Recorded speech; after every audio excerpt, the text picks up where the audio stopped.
It's Joe with H4H Remodeling and Repairs. We're out here doing a video on an outdoor kitchen we just finished up. This was a 40-year-old awning and we modernized it to match the new awning they had installed last summer. Right here, originally these were 4x6 beams and 4x4 posts. We've built them out.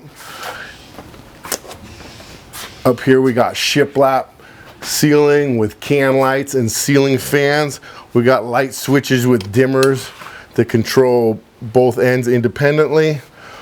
Over here we got a cook area with the Blackstone, storage area.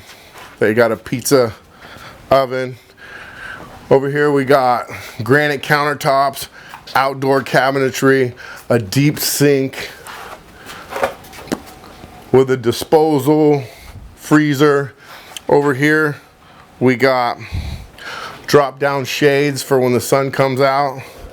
We also have a TV over here that drops down or conveniently tucks up out of the way. And if you want to see what an oasis of a backyard looks like, take a look at this place over here. So whether you got a kitchen, big or small, indoor or outdoor, come check us out and give us a call. H4H Remodeling and Repairs.com.